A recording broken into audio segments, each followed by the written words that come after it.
नमस्कार दोस्तों, आज हम शुरू करते हैं मैनेजमेंट अकाउंटिंग एमसीक्यू पार्ट 4 को। इसके पहले हमने 3 वीडियो बना के रखे। अगर आपने उन 3 वीडियोस को नहीं देखा है तो पहले आप उस 3 वीडियो को देख लीजिएगा और फिर आप इस वीडियो को देख लीजिए। और इसके साथ साथ हमने एडवांस अकाउंटिंग के एमसीक्यू पर भी वीडियो बना के रखे हैं, तो उसे भी आप देख लीजिएगा। तो शुरू करते हैं आज का हमारा वीडियो। आपके लिए यहाँ पर क्वेश्चन लगाए रखे। तो पहला क्वेश्चन आपके लिए है, preparation of cash flow statement is mandatory. देखो, कैश फ्लो स्टेटमेंट को प्रिपेयर करना ही मैंडेटरी है, ते सक्तीचा आहे। Cash flow statement is required from, देखो कैश फ्लो स्टेटमेंट जो है इज प्रिपेयर्ड फ्रॉम, हाँ प्रिपेयर्ड होता है किसके मतलब किससे प्रिपेयर किया जाता है, किसका इस्तेमाल करके। तो बैलेंस शीट होती है, प्रॉफिट एंड लॉस अकाउंट और स्टेटमेंट होता है प्रीवियस ईयर का, करंट ईयर का।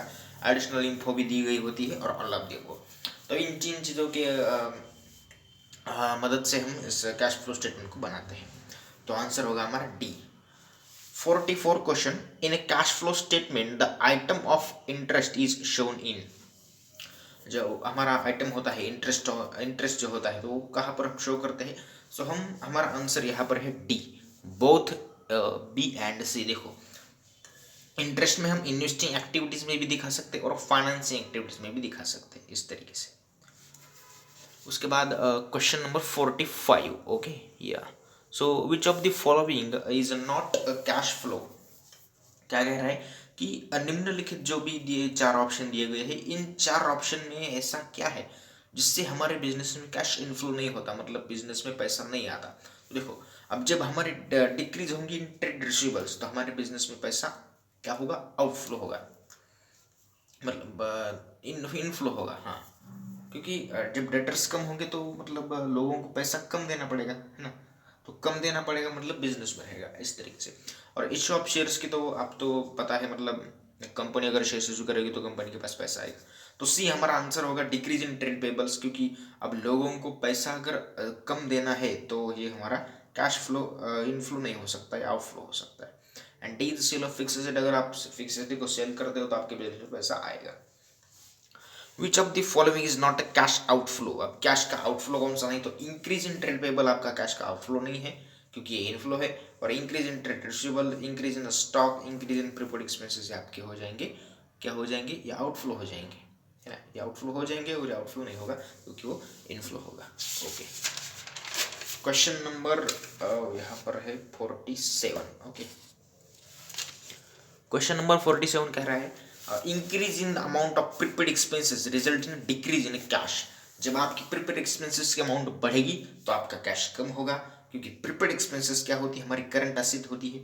तो प्रीपेड एक्सपेंसेस मतलब कुछ एक्सपेंसेस हम ऑलरेडी अभी भी मतलब एडवांस में पेड करे, मतलब पहले से ही हमने दिए रखे, तो मतलब हमारा कैश तो कम होगा। In cash flow statement cash means what. अब कैश का मतलब कैश इन हैंड भी है और demand deposit at bank, both A and B. तो ये दोनों भी आपका आंसर होगा, सी आपका आंसर होगा। अकॉर्डिंग टू AS3, ये AS3 है, सॉरी आपको दिख नहीं रहा होगा, AS3 है ये। सो AS3, cash flow is divided in the 3 activities in cash flow statement.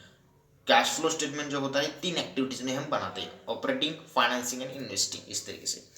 Issue of shares is considering of purchase of plant and machinery is resulted into neither inflow or not outflow। देखो, ये question क्या कह रहा है, हमने shares issue किए लेकिन उसके बदले में पैसे नहीं लिए, मशीनरी ले लिया।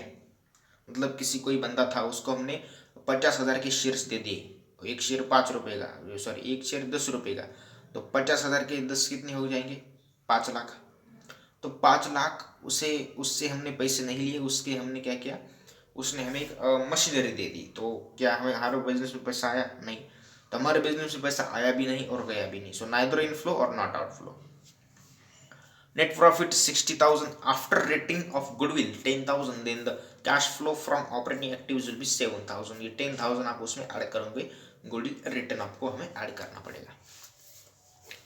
While calculating a profit which will not added to net profit में हमें ऐड नहीं करना है। So increase in general reserve हम ऐड नहीं करते। Interest received, profit on sale of fix asset and refund of tax, refund of tax मतलब होता है कि हमने एडवांस में ही कुछ टैक्स पेड किया होगा तो उससे हम रिकवर करेंगे, उस पैसे को हमें बैक मिलेगा, वो पैसा हमें वापस मिलेगा इस तरीके से। क्वेश्चन नंबर क्या है ना 55 है ना, हाँ 55 कह रहा है कि while calculating cash flow from operating activities increase in debtors will be deducted. जब आपके डेटर्स इंक्रीज हो जाएंगे तो आप उसे डिडक्ट करोगे। While calculating cash flow from operating activities, increase in creditors will be added.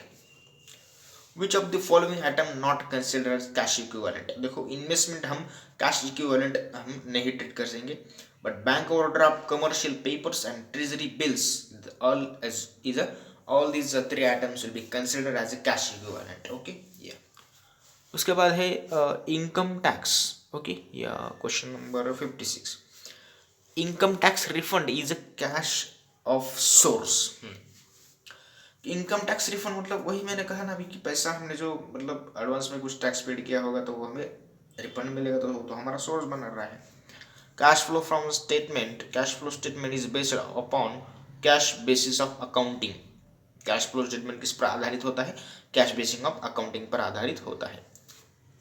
Following are included in cash equivalent. Cash equivalent हमें क्या क्या ऐड करना पड़ता है? देखो ये क्वेश्चन घुमा के फिर पूछा है अभी, यहाँ पर भी है, यहाँ पर भी treasury bill, trade bill, bank deposit of short maturity period, all of the above. हमारा आंसर होगा D, all of the above. अब आते हैं क्वेश्चन नंबर 59 पे। तो 59 ये यहाँ पर है आपके लिए, claims received from insurance company are treated as cash from operating activities. क्योंकि इंश्योरेंस कंपनी का ये हमारा मतलब उनका वो ऑपरेटिंग काम होता है, रोज उन्हें मतलब उस तरीके के मैटर्स उन्हें हैंडल करने पड़ते हैं इस तरीके से। Cash flow from statement according to AS3 is a mandatory to. किसके लिए कैश फ्लो मैंडेटरी है, किसको बनाना पड़ता है? तो देखो पहला ऑप्शन है all enterprises, B companies listed on stock exchange enterprising having a turnover exceeding of ₹50 crore. जिस कंपनी जो कंपनी स्टॉक मार्केट में लिस्टेड है एंड जिस कंपनी का टर्नओवर 50 करोड़ से ज़्यादा है उनको कैश फ्लो स्टेटमेंट बनाना मैंडेटरी है। तो आपका आंसर होगा D, both B and C.